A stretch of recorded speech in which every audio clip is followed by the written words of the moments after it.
This happened in November of 2015, on a weekend night. My son was 7 years old at the time. His name is Mateo. He had 4 friends over for a sleepover that night. My wife wasn't home, so I was the only adult in the house. I didn't want to seem overprotective, but I still kept an eye on them from time to time. They were all in Mateo's room, making a lot of noise, laughing, shouting, playing with toys, normal kid stuff. Every now and then, if things got too loud or suddenly too quiet, I'd walk over to the door and listen for a few seconds. Yeah, it might sound a little weird, but it was actually my wife's idea. And if you're married, you know you don't ignore instructions like that. At one point, the noise got pretty loud, so I checked again. They were just playing. Nothing unusual, so I went back to the living room and turned the TV back on. A few minutes later, I started hearing something different. Tapping. Not from inside the room, but from the window. I muted the TV and listened carefully. It was soft, repetitive, like someone tapping from the outside. For a second, I thought the kids were just messing around, so I ignored it.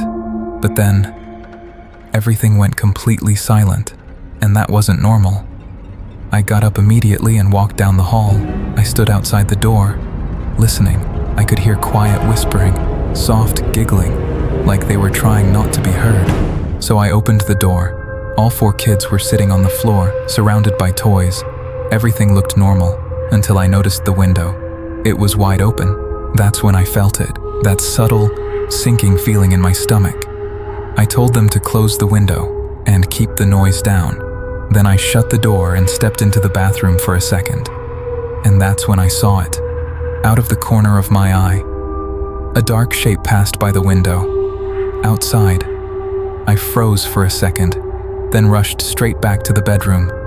I opened the door and told the kids not to go near the window, not to go outside. And then something hit me. I looked around the room again, counted. 1, 2, 3, 4. There were only 4 kids. There had been 5. My heart dropped. I looked at Mateo and asked him, "Where's Daniel?" All 4 of them slowly pointed toward the window. One of the boys said, almost whispering, "He went with the pirate." Another one let out a nervous laugh. Mateo looked at me and said, "He said they were going to find treasure." In that moment, I knew something was very wrong. I ran out of the room, straight to the front door, and threw it open. And that's when I saw them. A man, holding Daniel's hand, walking toward a car. I yelled as loud as I could. The man stopped. He turned his head and looked right at me. For a second, we just stared at each other. Then he let go of Daniel's hand, got into a tan-colored sedan, and sped off, gone in seconds. I ran to Daniel, grabbed him, and brought him back inside. The sleepover was over. I called every parent and told them to come pick up their kids, immediately. Some of them didn't understand at first. A few were upset, but once they realized what had happened, they came right away. That night, I didn't sleep. Later, the kids told me everything. They said a man came up to the window, knocked softly, and opened it from the outside. He spoke in a playful voice, like a pirate. He told them he had hidden treasure and needed help finding it, and somehow, that was enough. Inside my own house, with me just a few rooms away, that man convinced a child to climb out of a window and go with him. And that is the part I can't stop thinking about.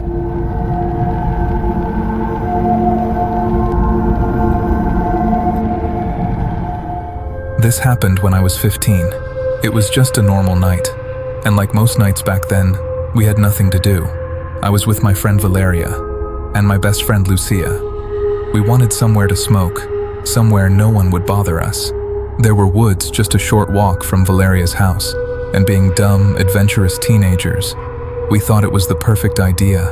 Looking back, I really wish we had just stayed in her backyard, watching scary videos or something, but we didn't. We went into the woods. At first, everything felt normal. We walked, laughed, smoked, just messing around. For a while, it actually felt like a good decision. The area was open enough that you could see if anyone was coming or going, or at least, that's what we thought. There was one house near the woods, old, worn down, with faded blue metal siding, and pigs in the backyard. We used to joke about it all the time, saying it looked like something out of a horror movie. That night, it didn't feel funny anymore. As we were heading out of the woods, we saw it. A truck, an old bluish-gray pickup, just sitting there. The engine was running. At first we laughed, and for some reason, we started running, like it was a game. But then, the truck started moving. It was following us. Every time we stopped, it stopped. That's when it stopped being funny. We ran for real. There was a small hill nearby, and we hid behind it, trying to stay out of sight. The truck drove past. We stayed there for a bit, not saying a word. Eventually, we convinced ourselves it was nothing, just some random person. We laughed it off and kept walking toward the exit. But a few minutes later, we froze. Headlights, right at the entrance, blocking the way out. No one said anything. We just looked at each other, trying to figure out what to do. I tried to see inside the truck. All I could make out was a man, big, wearing a hat and a red shirt. I couldn't see his face, and somehow, that made it worse. Lucia pulled out a small pocket knife, but I knew that wasn't going to help much. I took it from her, and we ran, back into the woods. We didn't stop until we thought we were far enough away. That night, none of us really talked about it, but we all knew something wasn't right. Months passed. We stayed away from those woods completely, until September. It was Valeria's birthday, and somehow, we made the same mistake again. There's more of us this time. It's fine. There were 8 of us, 6 girls, 2 guys. We thought that made us safe. It didn't. We went back in. After walking for a while, we found a path we had never explored before. To get to it, we had to go down a steep little hill. At the bottom, the path split in 2. We went left first. It didn't go far. It led to a strange structure, like someone had started building something and just abandoned it. There was a wooden ladder, a small fire pit, and something else, something that didn't make sense.